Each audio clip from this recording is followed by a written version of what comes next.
to the Thank God for Bitcoin podcast. Thank you. I'm so excited to be here. So this has been somewhat of a long time coming. It's been a few weeks since we first chatted. Again, I'll just let you introduce yourself, and then we'll kind of go from there. Yeah, so my name is Halston Valencia. I work in marketing for Adam O'Brien, who is a CEO and founder of the Bitcoin Well. He also co-founded GetBase, which is a medium production company in the Bitcoin space. And yeah, Jordan and I got connected, probably about a month ago Yep. over Twitter, but I had actually been following this podcast for a little bit by that point. So full circle moment, and yeah, just so excited to be here. Yeah, that was wild. So you had this tweet thread that went absolutely insane. I just checked the numbers on it: 529,000 impressions, staggering. So again, that's kind of when I reached out to you, and then found out that you were a fan of the podcast. So let's just start there. How in the world did you find the podcast, and what was your initial level of interest there? Yeah, so the podcast was actually introduced to me by my boyfriend who found the podcast through a friend who was wearing a Thank God for Bitcoin t-shirt. No way. Yeah, it's a crazy story. So I guess he was at the Santa Monica like Bitcoin, Okay, yeah, like that outdoor event that they do, yeah. and he met this guy, I think his name's Ryan, who was No wearing a way. Shout to Ryan. Let's go. yeah, Ryan from Newport, which I'm from Newport, so like small No world. way. Yeah, so Ryan, I guess, was wearing the t-shirt, and my boyfriend went up to him and was like, "Hey, I love your t-shirt," and they chatted it up. That's And so funny. then yeah, then I that's how I learned about the podcast, started listening to it, and then they actually, I think, both were at that Saddleback Church event. Oh, no way. Yeah, Okay. recently. Yeah, That's so awesome. that's how I heard about it and have been Great. listening ever Okay, since. now again, we're gonna get a little bit personal here. So, was your boyfriend a Bitcoiner when you guys met, or was this like, Yeah, did you for sure. precede him, or did he precede you in Bitcoin? Yeah, no, he's been a Bitcoiner, I think, for a while. I don't know the Okay. exact like time Yeah. period, but yeah, he's been into it for a while, and we've been kind of on this journey together, so it's Cool. been great. Now, is he? We're gonna talk about kind of what you're up to now. Is he still based in California, or He is he? is. He is. Okay. You guys are Yeah, long distance in he's it. back in OC, so we're doing Okay. long distance, and it's a little brutal, but actually Yep. I'll be in California next week, so super Okay. stoked to go Cool. visit. My wife and I were long distance for, I mean, well, properly long distance dating for a year. So Okay. we know how that goes. But That's okay, so yeah. again, we want to hear, you're here on the podcast. I want to hear your Jesus pilling moment. So, Yeah. you're a believer. This is just, I was super, surprised and encouraged. Obviously, on this tweet, if you haven't seen it, let me just pull it up here. I've got it. Your big viral tweet. Let's see. You've got on your, I don't know what the name. What do you call this thing that is on your that you're wearing? This red, The sash. the sash. Yeah, you've got this The giant sash. cross in there, which is awesome. Yeah, I know. I love that SC does that. You can kind of make it super personalized, but That's yeah, so that cool. my faith is a huge part of who I am, and I wouldn't be anything without Christ and His redemption. So I thought it was super important to make that known on my graduation day. But yeah, so I started going to church when I was 4 years old. I was raised by a single mother, so my mom kind of was raised like in a Hispanic household, so Yep. very Catholic. Yeah, they went to Catholic church pretty much every week. And then she, as an adult, got older and realized like Catholicism never really felt right to her. Mm, So then she separated from my dad. My parents separated, and she realized when I was 4, like, I can't do this without mm, God.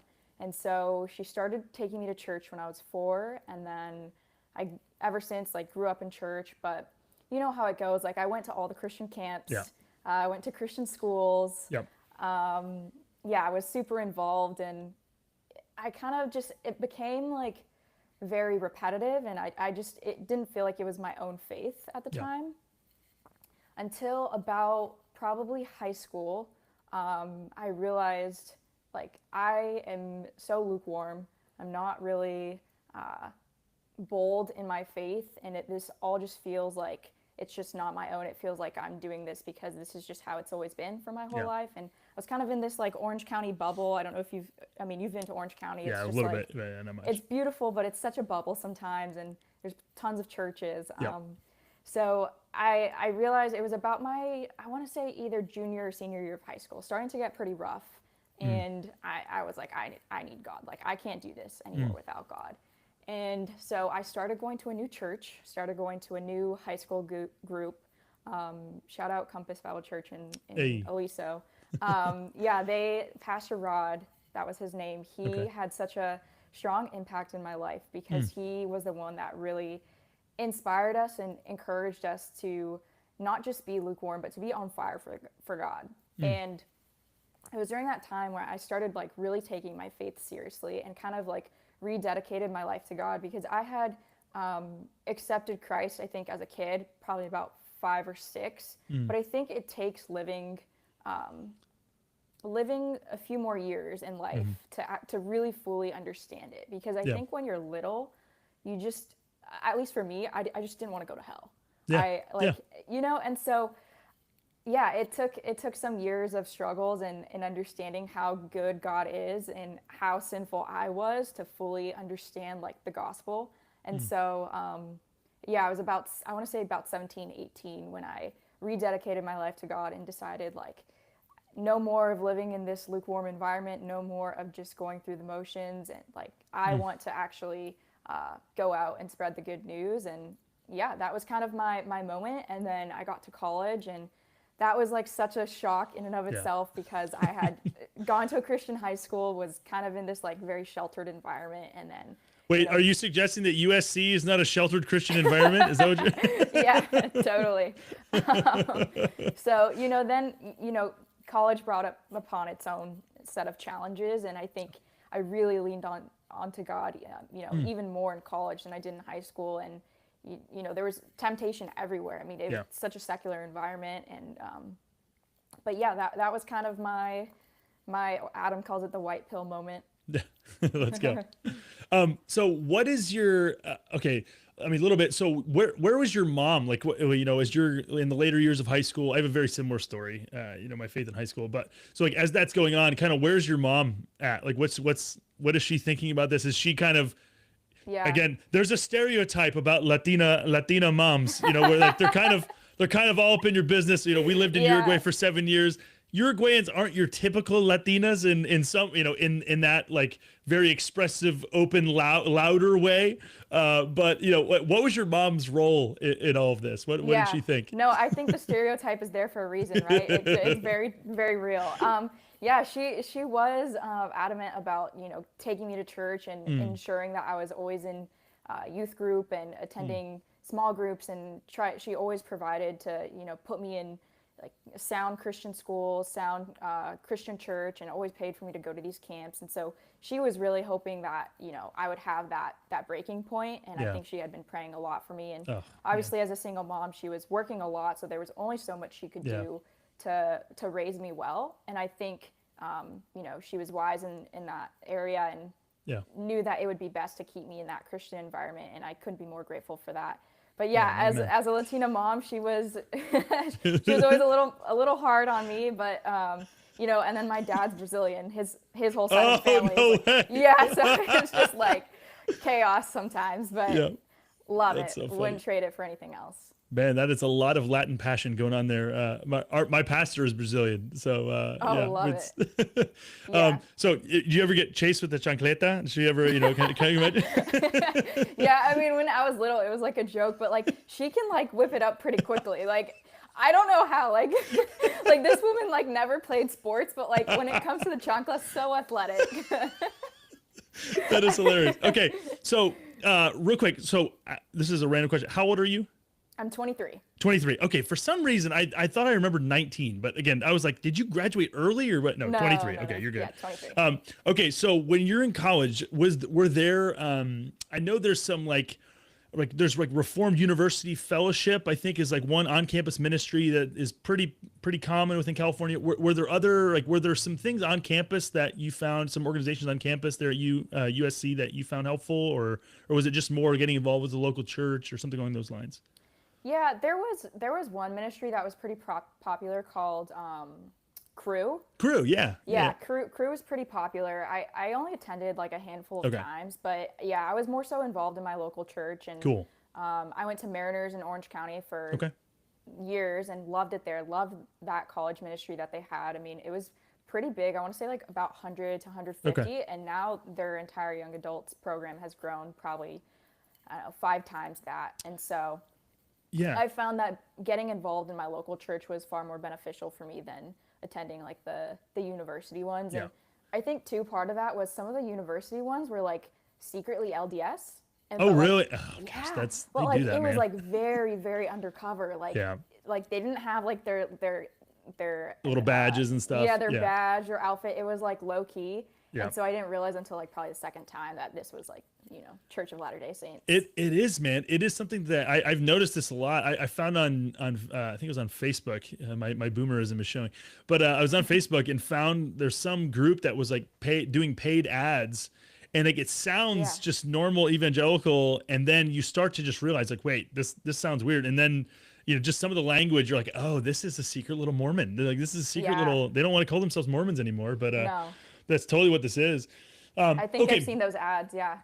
So, okay, so what was, I mean, again, there's a lot that's said, a lot that's been said about there kind of being like a Gen Z. Who's younger than Gen Z? There's another one. What are they called? Gen Alpha Gen Alpha. Okay. is the So next like one, yeah. there's been a lot of discussion I've heard online about there being like a greater receptivity among like Gen Alpha and maybe some Gen Z, like to spiritual things. We've gone through like a period where we like secularism was rampant, and I'm sure at a public school in California, or is USC private? I guess it's private. Private, yeah. Private, yeah. But still, in California, I'm imagining you can find any wild thing under the sun in terms of things that people are into on campus. But like, did I don't know, what was kind of your impression of maybe what is your impression of your generation and throughout your time at USC? Was it something where you kind of sensed there was like an increasing spiritual hunger or spiritual willingness to consider spiritual things, or would you say it's still kind of maybe not as much? Yeah, I think, with schools like USC and UCLA, all these big schools in California, I would say majority of the student population is desperate to be on the right side of politics. Yeah. And when I say right, I mean like the left. Yeah. Like, The correct or Yeah. the cool side of things. yeah, the correct. Yeah. Not literally like Republican, but Yeah.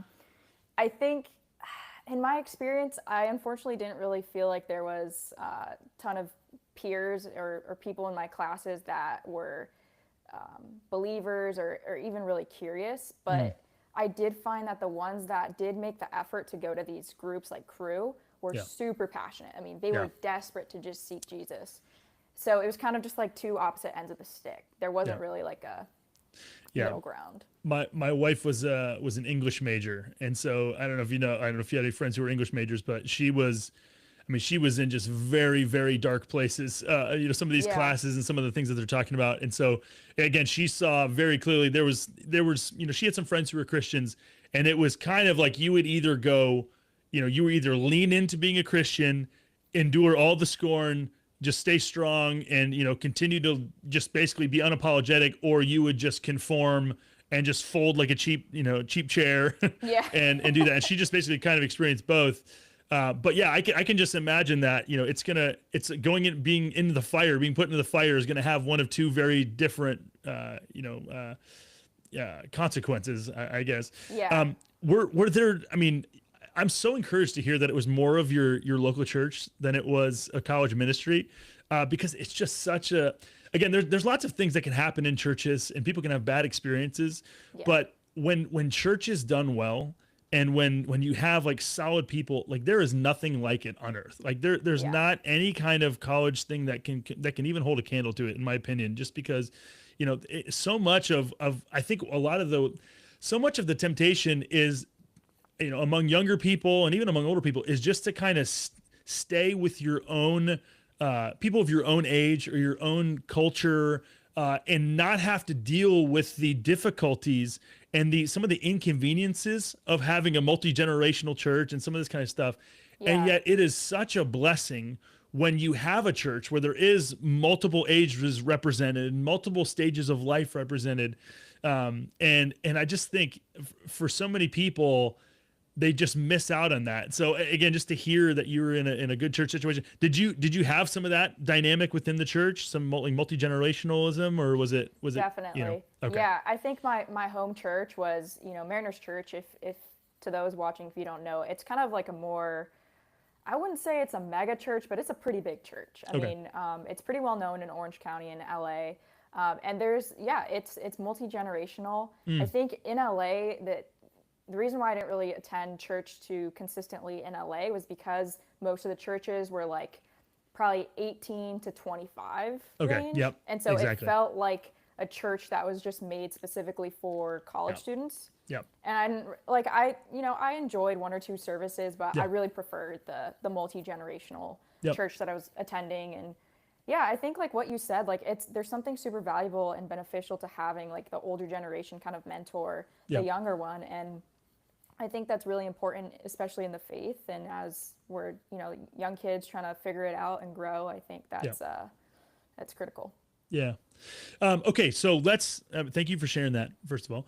But let's hear your orange pill moment here. Like, how did this happen? You mentioned, it might've been before we were on the call, but you mentioned, like you have a boyfriend who's also into Bitcoin, but how did you come to, hear about Bitcoin Yeah. and yeah. Yeah, so okay, so let's run it back. So I was a business economics major in undergrad, Yep. and my senior year, I had a professor who recommended the book Broken Money by Lynn Alden. Let's go. Okay. Yeah, but it was, and I mentioned this on Coin Stories, but it was very subtle. There was like some fear behind like recommending it, which was now looking Wait, back, like it fear all from makes him? sense. Yeah, yeah. Oh, Like okay. like fear as a professor. He was like, "Hey guys, so there's this book," and he just like quickly like went like glided right past it. Like anyway, like personal recommendation. I think you guys should read this, and I really respected this man, and so I read it. Yeah. And I think the first time I read it, I was like, "Whoa, okay, this is kind of interesting." And then it took me reading it a second time for it to really click. Yeah. But during that process, I kind of forgot about Bitcoin and was just like, okay, focused on my studies my senior year. Excuse me. Sorry to interrupt you. How long ago was this? This was my senior year, last year. Okay. Last year. Okay. Yeah, yeah, because I graduated in 24. I guess this was in the fall of 23. It was right about. It was Okay. when the book came out. I Yeah. remember. So Okay. would have been fall of 23. Cool. Was when I read it, and then kind of forgot about it, and then I read it a second time in 24, and that's when it like really clicked, and I was like, okay, whoa, this is so interesting. And then yeah, I kind of just got really intrigued, started reading, like I read Safedin's books, and then found a bunch of podcasts. I found Natalie Brunell, Yep. Jack Mallers, and all these big names, and just immersed myself into this world. And then earlier this year in January, I was finishing up my graduate program at USC, Okay. and I started simultaneously working full time. And I was like really feeling the pain of the broken financial system. And so, 6 months into the job, I made a decision to start looking for a job in this space, Let's go. and decided I wanted to be a part of the movement that I think is going to change the world. And so that was kind of my orange pill story. So then I resigned from that marketing job, and now working for Adam and Bitcoin Well. Shout out to Adam. Shout out to Shout Bitcoin out Well. Adam. Yeah. Well, cool. Yeah, so- Okay. So then you mentioned your boyfriend is also a Bitcoiner. Yeah. So this was, what was his story? How did he get involved? That's a good question. His story, I think, is kind of similar. I think he kind of discovered Bitcoin after college, though. He's a couple, almost 2 years older than me, Okay. so he graduated before I did. But I think he had a family member, I believe, that was a Bitcoiner. Okay. And then, if my boyfriend's listening, I hope I'm getting this story right. But Oh no, she froze. Let's see here.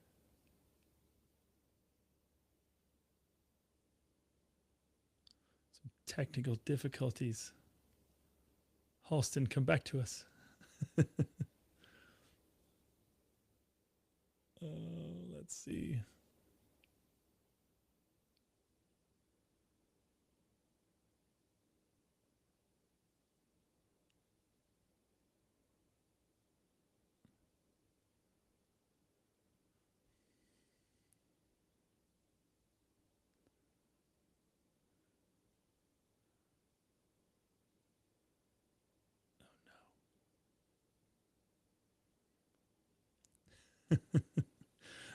See if she comes back here.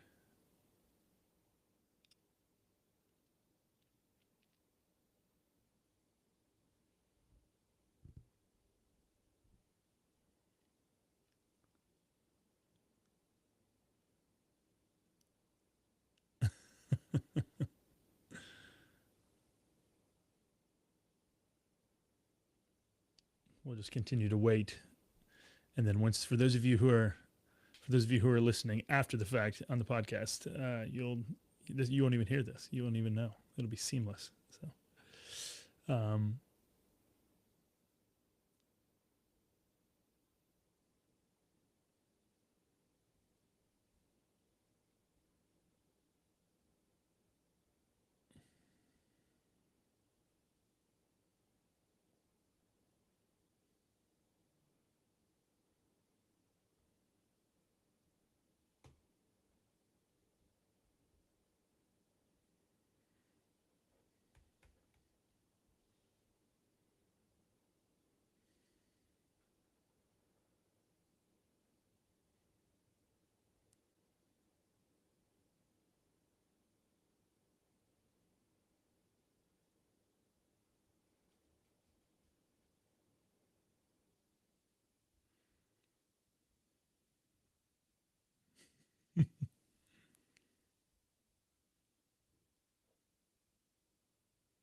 we will wait a couple more minutes here.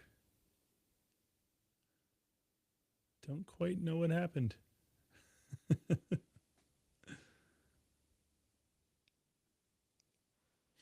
We can chat a little bit here while we're waiting. 116K. I don't know how many of you guys were paying attention earlier today. We were down at around 112. And then I just, checked my phone 1 minute. It was 112. Checked my phone 5 minutes later, 10 minutes later, and we pumped 5K within the span of just a few minutes, which was wild. We'll wait and see here. I just shot Halston a message and see if she's still around. This is weird. It makes you wonder if her computer died or what went down.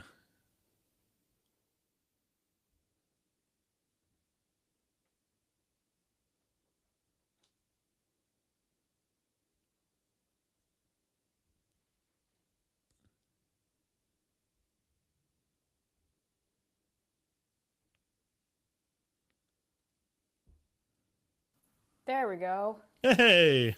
Oh my gosh, can you hear me? Yeah, I can. No worries at all. Okay, I don't know what happened. Everything disconnected. Oh no.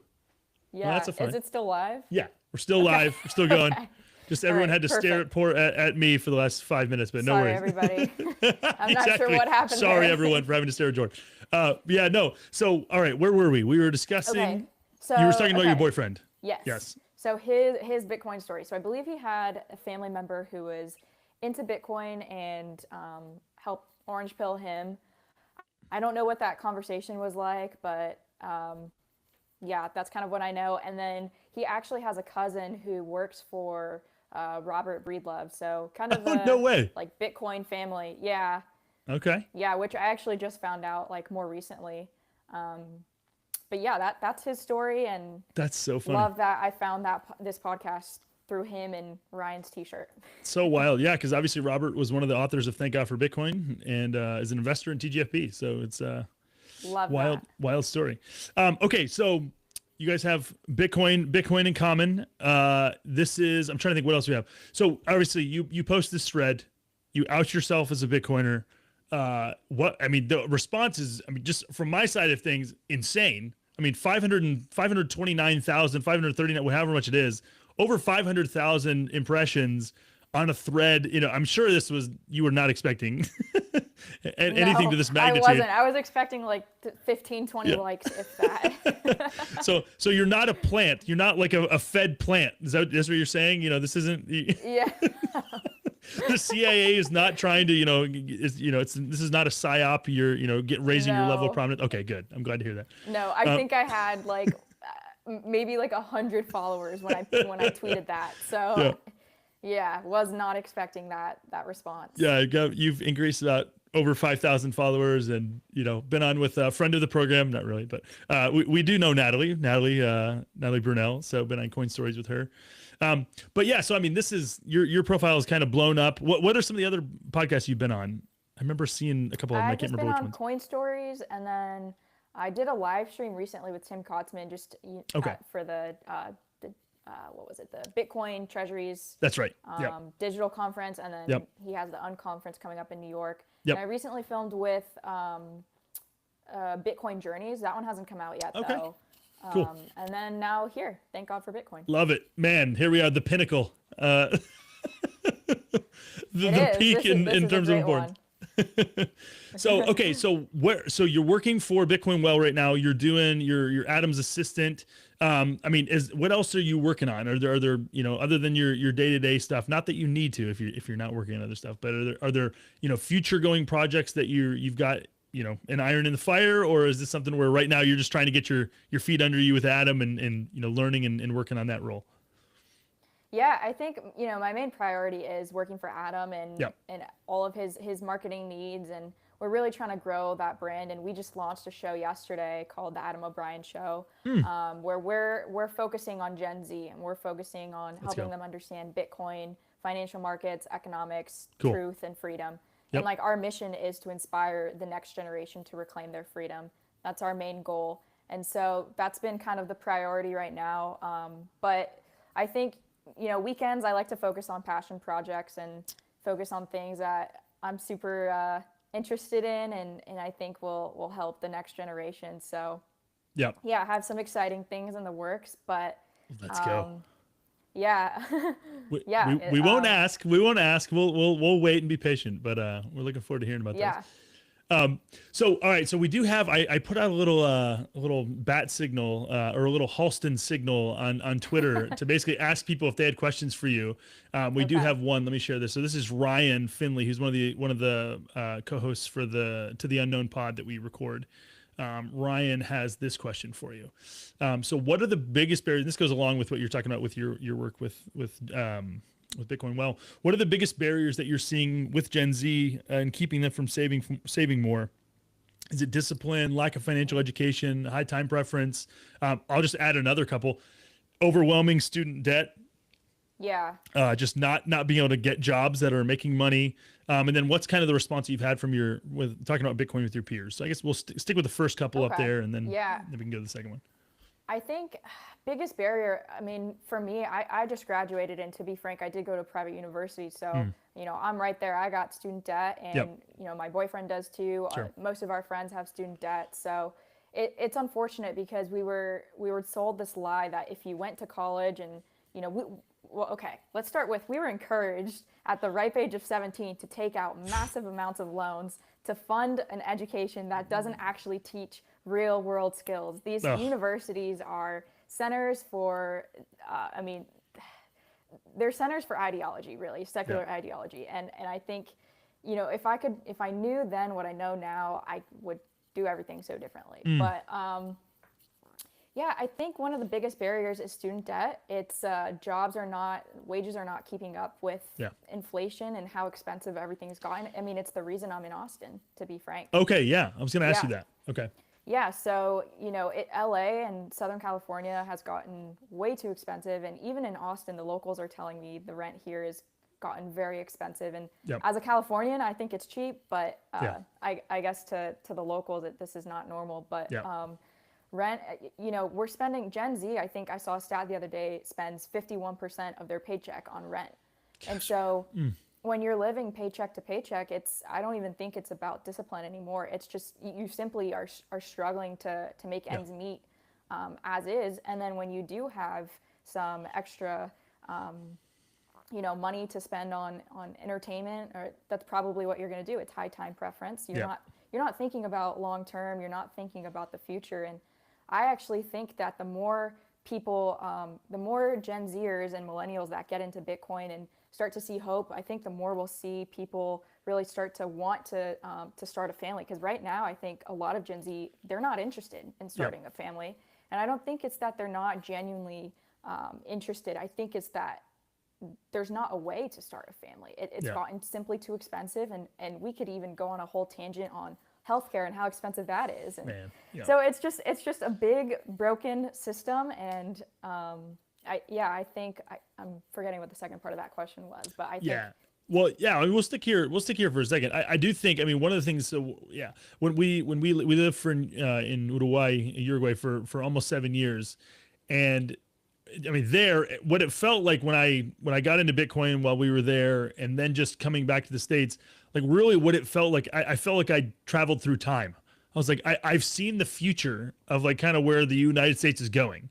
And one of the things that was common there was it was totally common for people to live with their parents till they're in their late 30s, and get married in your late 30s, early 40s, and then kind of move out. And because, I mean, the whole time, real estate was so expensive relative to your wages and stuff like that. It was just very difficult to get to a place where you can afford to live on your own. And then, people wait longer to get married because they want to be settled in their career. They want to have actually, resources. And so it really was something that was very difficult, and has this delayed, this prolonged adolescence in a lot of ways. And so, I can totally see that, totally see that being something that is going to happen. It's going to be more common here as people reckon with. Again, to your point, it's cool to hear you own up to it. Like, you made the decision to go to college. Like, nobody twisted your arm. But it's still, I just remember the first time I found out that student loan debt is the only kind of debt that you can't declare bankruptcy with. And it's just staggering that at 17 years old, you can, be shackled with hundreds of thousands of dollars worth of debt. You can't even legally fight in a war. You can't legally own a gun. You can't legally drink, but you can legally take out crippling, lifetime levels of debt. Like, it's just, it's so offensive on a lot of ways. The other side of the question, let's go back to that. Where was it here? Here we go. The other side of that question was, what's the response you've had in talking to your peers about Bitcoin? Yeah, I think right now it's difficult because a lot of my peers still categorize it as crypto. Yeah. And so they see it as like, number go up, and that's all they care about. But it's hard to like sit down. Like, you have to really be intentional about sitting down with someone and explaining like the entire broken system. And I think that's kind of the initial step that's the hardest, is helping them understand, because it's humbling, because you spend 4 years studying economics and business and finance, and then all to realize like we haven't even been taught the truth. It's so ironic, because I feel like Bitcoin taught me more about sound money than years of lectures, of economic lectures, ever did. You're not really taught about the consequences of monetary debasement, or why we have the Fed. And it's almost like when I was in college, at least, like my economics professors were thankful for the Fed. And it's a whole different world. So the exception this professor who recommended what's the broken money? Definitely. Yeah. I think, I never got to take any of Nick Bhatia's classes, but I hear he's phenomenal. But I think this professor was the exception. And even then, like, I think there was a fear of somebody ratting him out and coming after him. And I think universities are deliberately designed this way to produce employees into a system that is feeding itself rather than the individual. So have you talked to him after the fact? Like, I imagine is he like a proper Bitcoiner, or is he, where's he at? I'm not sure. I've reached out to him, but I didn't get an email response back, so I'm not sure. But if he happens to be watching, I would love to, have a conversation with him. But I think when you're a proper Bitcoiner, you're bold about it. The same way that I try to be bold about my faith, I'm also bold about the orange pill and helping people understand why they are experiencing such pain in this system. Yeah.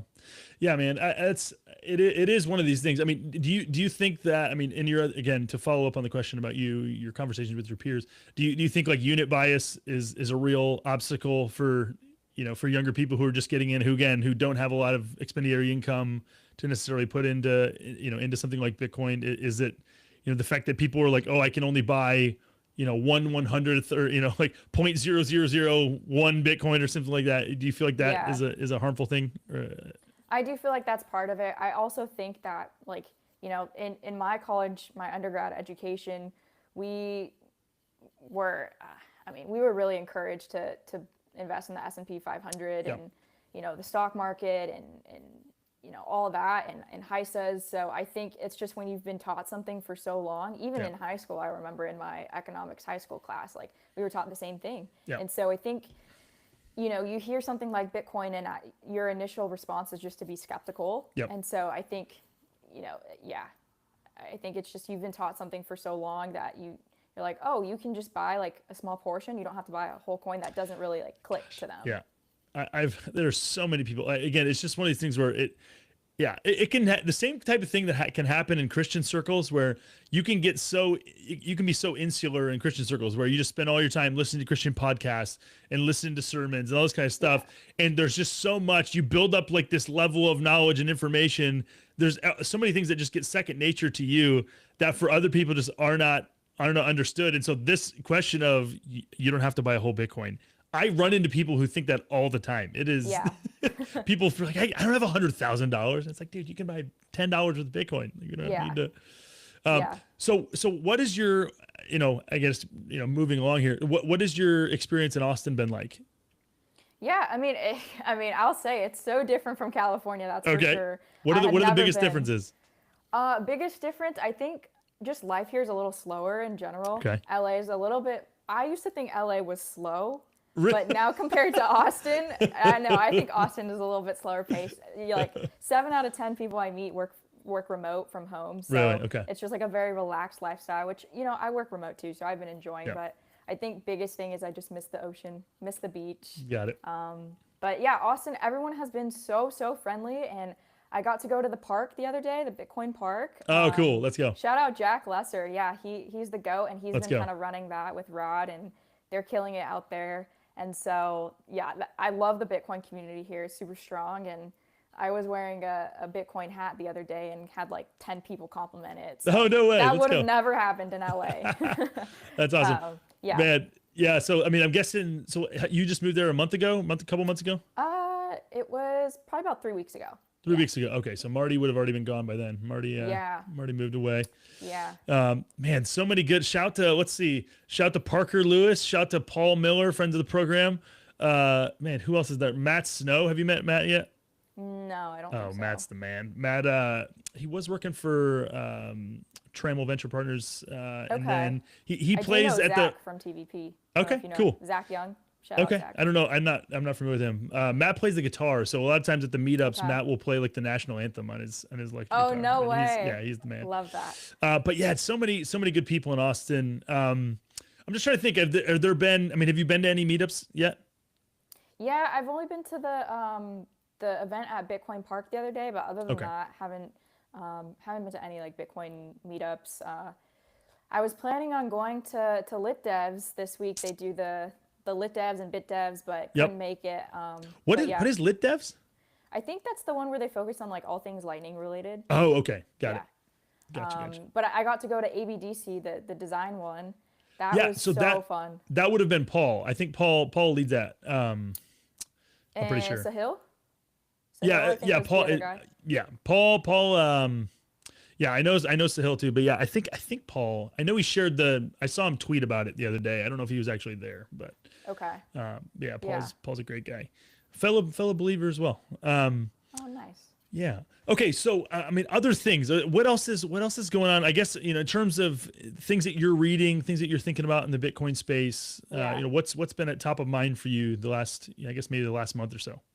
Yeah, I think top of mind has been like, I've gotten a lot of great feedback on, well, one, they don't really see like a lot of women in this space. And so that's kind of been, something. Wait, what? You're telling me this for the first time? Yeah. gotten lots of messages saying that people are excited to see more girls in this space. I don't know how to take that. Sometimes there's creeps. Yeah, I was gonna say, I was like, R.I.P. your DMs when Yeah. when your thread went viral. You poor thing. Yeah, it was.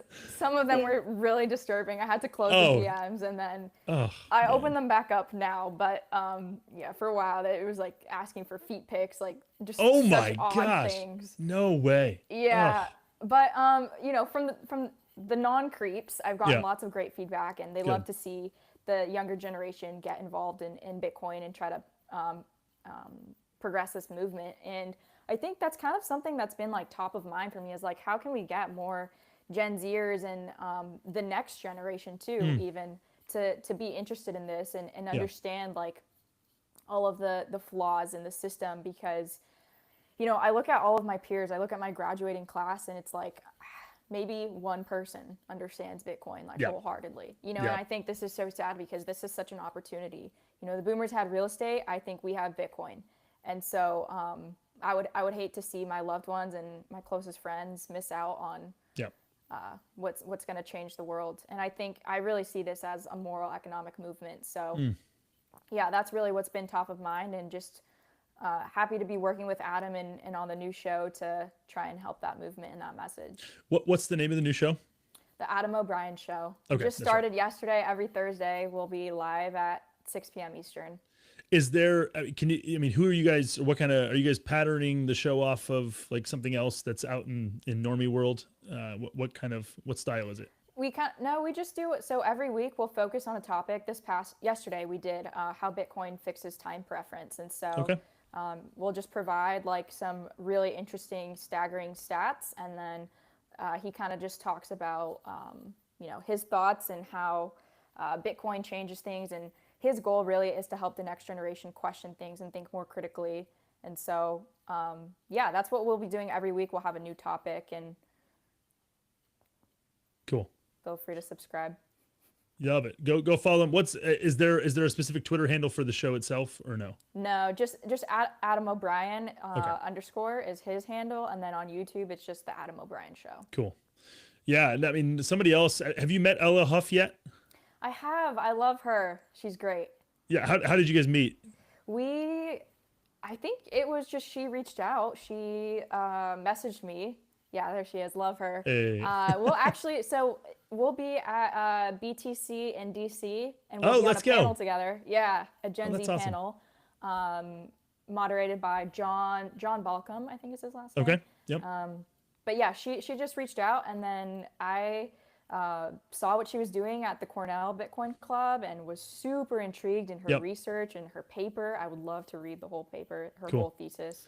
But yeah, that's how we got connected. That's great. Ella's great. Her mom Lisa is great as well. I'm in a philosophy class with Ella. There's like this Bitcoin philosophy no class that I think there's like 12 or 15 of us in there. There's not a ton, but we ended up in there. Just found each other in there, and hung out at the Vegas conference. And Oh, awesome. but yeah, it's been super encouraging. I mean, she's just somebody else who, again, just like going hardcore in the paint, trying to help Gen Z understand Bitcoin. And She is, and she's killing it now with, I guess, strategy starting soon. oh my gosh, yeah, that was yeah. wild, brilliant on their rock star. part. Get on the ground floor of Ella's career, because I mean, yeah, there's few people. I mean, she just is a go getter to the nth degree. She is, yeah. But okay, so beyond that, I'm just trying to think. So that's what you're working on. Where is Bitcoin well at these days? It's been a while. I mean, I've seen them with like Adam's posts and stuff like that. Are they still, they're operating in the United States? They're based out of Canada. Yeah. They're in Edmonton, I believe, Yeah. is where the headquarters are at, and that's kind of where Adam works from. But he Okay. is doing a lot of traveling. He's going to be at quite a few conferences coming Yeah. up. So now he's kind of doing the remote thing. Yeah.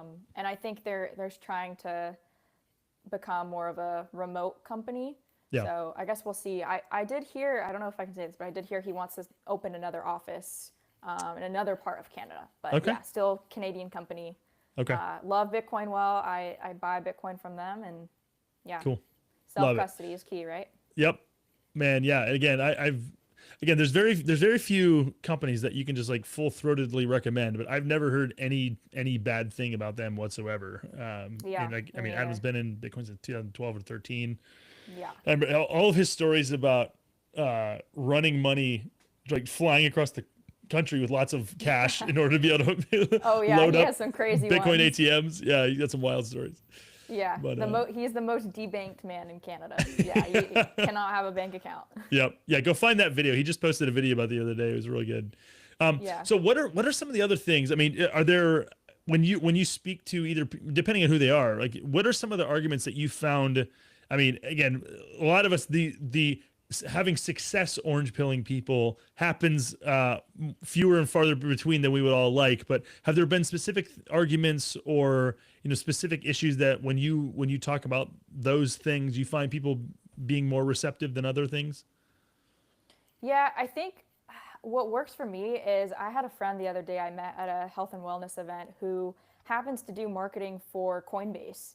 Oh, no And way. Okay. yeah, it was totally random. I think it was a God thing, but she was asking me about Bitcoin. She was like kind of lost. Like she works more so on their like digital marketing and social media sector, so she doesn't really have to like understand Bitcoin too Yeah. well. But she understands crypto, but has never really done studying on Bitcoin. And so Yeah. she was asking me about it. And the way I explained it to her was crypto, like you take, say whatever random token, like they have a paid marketing team. They have people like you who Yeah. are out here advertising these coins, advertising all of these altcoins.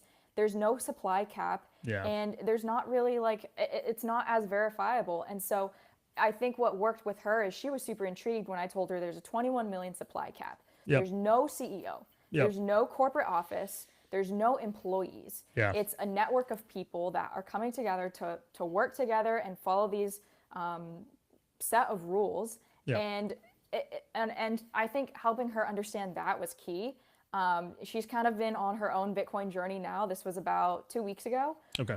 And so we've kind of been chatting, texting back and forth, and yeah, she's been really interested in uncovering the truth behind like the Fed and just the broken system that we're in, and like, oh my gosh, are they encouraging us to take out student debt? Like, is this intentional? Like, why Yeah. is it that we can do that and now be in six figures of debt, Yeah. but you can't drink till you're 21? Like, they're preparing, it's like, it's so ironic. You graduate with an economics degree or a finance degree, and you've already failed on day one after Yeah. graduation. You already have all this debt. You're already not on the right track. Yeah. And so I personally think that's by deliberate design, and it's breeding employees, not free thinkers. Yeah. 100%. So that was in Austin. You guys met. You met her. Yeah. Okay. Yeah. Yeah, we met at a health and wellness event, and she happens to work for Coinbase marketing. So Huh. very Wow. interesting. Yeah. Okay. So we have another question for you here.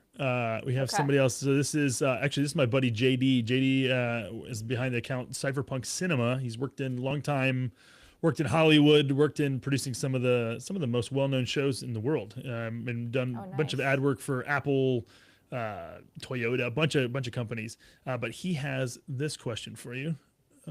Here we go. So, and again, you can agree or disagree with this, but Gen Z has grown up with a different mental paradigm than the rest of the world. What would you say are the biggest markers of the Gen Z paradigm, and how does this make it, and does this make it easier or harder for your generation to understand Bitcoin? Yeah, wow, there's a lot to say on that front. I think, and I feel like I can say this because I'm a part of Gen Z. Our generation is soft. Like, very, very soft. Everything has become about me, the individual. And I think we can see that by, you look at cities like LA and New York, and like when I was in university last year, there was a protest left and right, and people throwing like fireworks at like, our beautiful university buildings, and everything has become so, I don't know, it's become so distorted. And I think this generation, unfortunately, has become so brainwashed with, media and just following, the things that are so far from the truth. Yep. And I think it's tough because I think when a majority of people think like that, and they're, I think at the core, these are just people that need Christ. They don't Yep. have a community. They don't have a relationship with God or any other spiritual being, if you will, something that they believe in. They don't have that. And so they look towards secular things like, you know, that you could say like the LGBTQ sure. plus community, or maybe they look for like a very niche like gaming community, or they're looking for these things to just feel Wrap like their they're a part of identity around. something. Yeah. There's such a lack of identity in Christ, I think, ultimately for the entire world. I think that's fair to say. But specifically with my generation, there's a lack of identity in anything. And so I think that becomes an issue, because then, you know, if you're, you know, if you are questioning the system and you think differently than a majority of the university, you're not likely to be inquisitive or to be obsessed with curiosity. You just want to follow the crowd. Yep. And so I think that's the biggest struggle, because if a majority of people are against Bitcoin, you know, my generation, Gen Z, they're not going to be interested in something that goes against the norm. Yeah. And so I think that's the biggest struggle. Thankfully, here in Texas, I feel like it's a more receptive community, especially within Gen Z and millennials. But you know, back home in LA, it was challenging for sure, because, you know, everyone just sees Bitcoin as crypto, and that's all. Was it something? I mean, what was this is a whole? I'm sure we could go. This could go a lot of ways too. But so you were in college during the I don't know what's the YouTube approved way to describe this, but the Rona event. You know, you were in college for that. What was? I mean, I just seeing from afar. I mean, it just seemed like, I mean, the amount of pressure, the amount of fear, the amount of, you know, all of these things. I mean, what was that like? And do you think that, I mean, what do you think that is something, I mean, do you look at that as like a Gen Z 9/11 moment in terms of like the effect that it had in a lot of ways, or you know, Definitely. What do you think about that? Definitely. That's our, like I was born after 9/11. So you could say this was our event.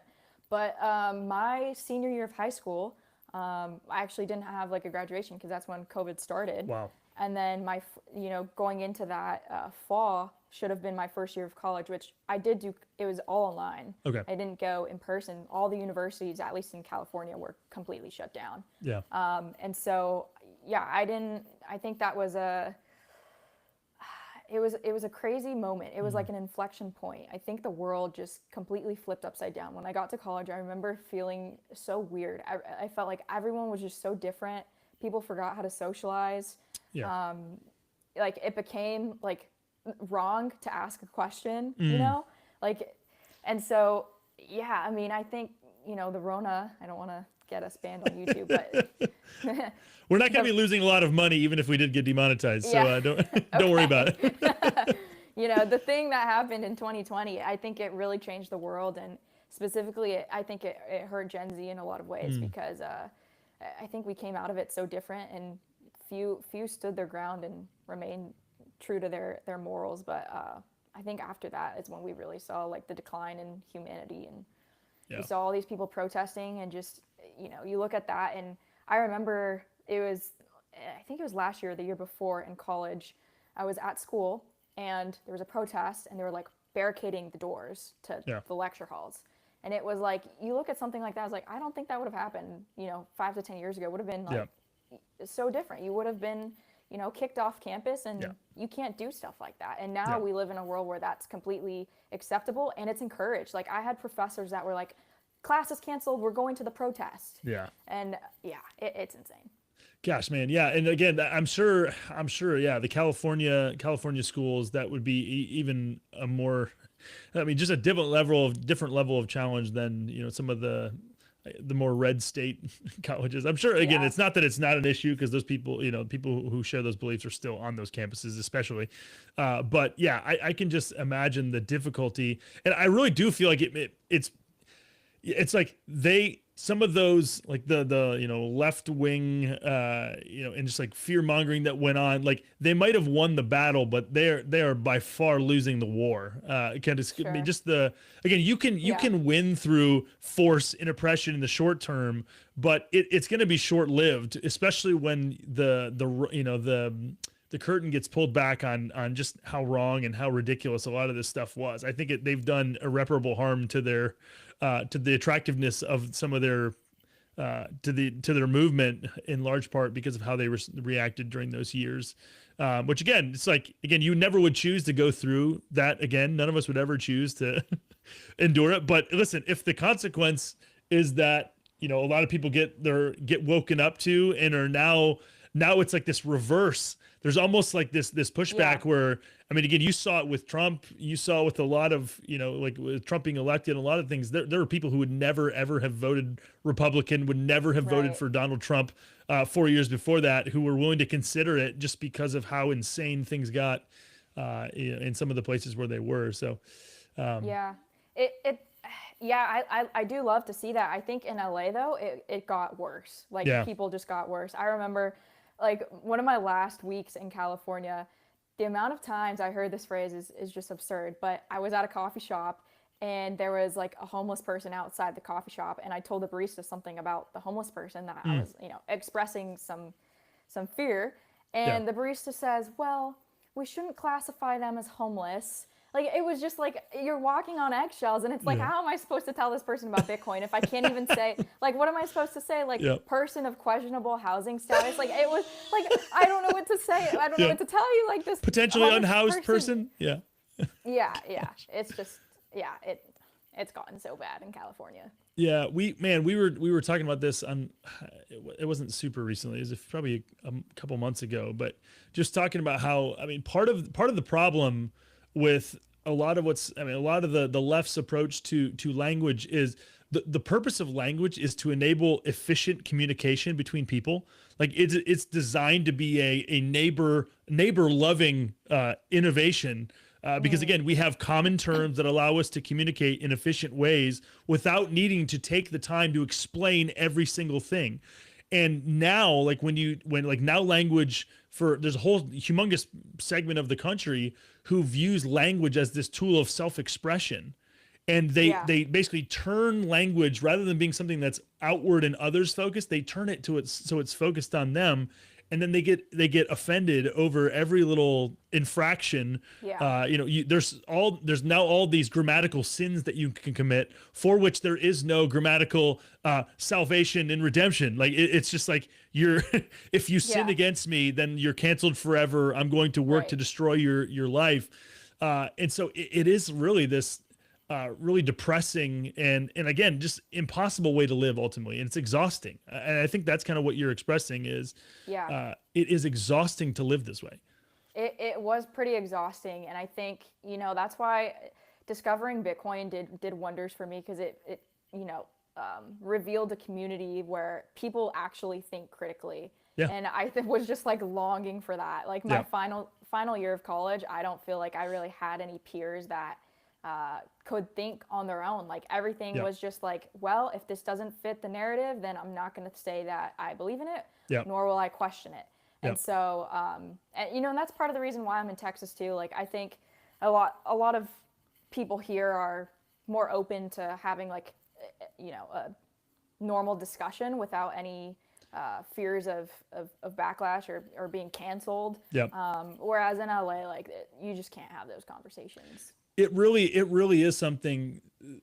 It really is something that you like the consequences of living for long periods of time in an environment like that. It's unhealthy. It really is, because it changes you. Like the culture that you're in really does. Your culture can promote freedom, and it can promote growth and subsidizes other healthy interactions, or it can do the opposite of that. And I again, good on you for going to find a bastion of sanity where you don't have to be afraid of getting canceled over using the wrong word. Well, so I mean, I guess we're coming up here on an hour. Again, if you had somebody, what would be some of your recommendations or something? If you've got people who are listening, I think the vast majority, we do have some Gen Z folks. In fact, again, we can talk about this after the podcast. Again, I don't know if you're going to be at BitBlock Boom, which is going to be the Bitcoin conference in Fort Worth in Okay. early April. But it's Gary, the Bitcoin Boomer, does lots of, it's a great conference, one of the best Bitcoin conferences. We're going to be doing a TGFB event in the day leading up to that event. And Okay. if you're around, we'd love to have to do a panel with you.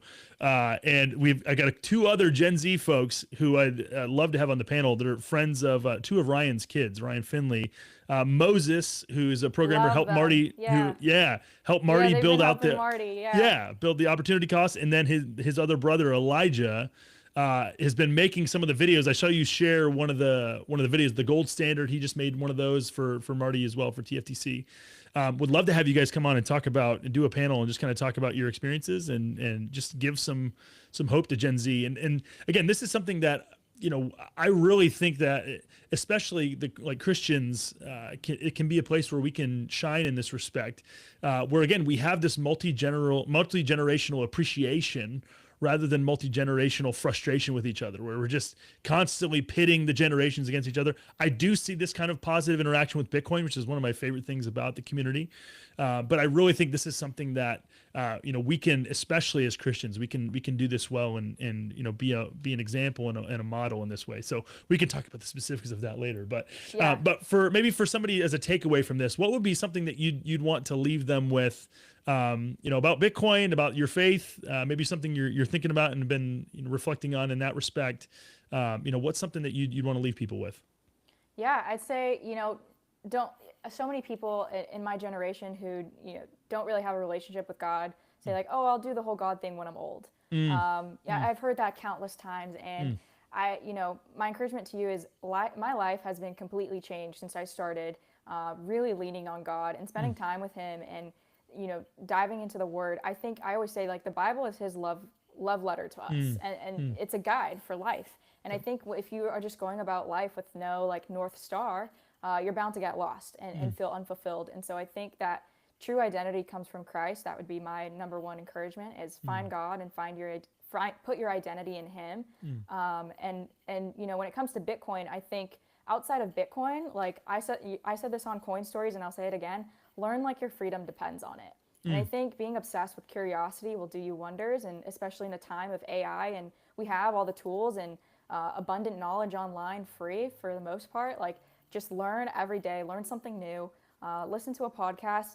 But I think ultimately, like at the end of the day, following God and developing a true relationship with him is critical to living a fulfilling and successful life. Amen. Yeah, and that is one of these things where I do think we can, especially as Christians in the space, like we can be super exuberant about Bitcoin, and I think rightfully so, right? Because we can it's not impossible, but it's one of the things where we can more easily see it as again a very good tool in working towards a larger end. And I do think that is and I think it's one of the reasons why God has put us here is because it is easy to just maximize Bitcoin as if it is an end in of itself rather than a means to an end. Yeah. And so again, I think you were seeing, I've seen dozens of people for whom Bitcoin was an on-ramp to other spiritual discussion. And so again, sister, it's great to have you as another another soldier in the trenches to help people Likewise. who are in that situation. So Halston, thank you so much. I really appreciate you, and hopefully this will not be your last appearance. We'll have you back very soon. Well, thank you for having me. Love to see what you guys are doing on this podcast. Awesome. And again, thank you so much, Halston. We'll have you back. And again, thank you to all of you guys who are listening and watching. If you're sitting here, if you're watching this on YouTube, like and subscribe. This is a way that we can help more people find the content. Go follow Halston on social media. You can see her Twitter handle is right there below her name. And then if you're watching this on Twitter, like us, follow, share. Anything, small things like that add up and make a big difference. So we're grateful for you, and we'll be back on the next episode of the Thank God for Bitcoin podcast. All right, just hang on a second here.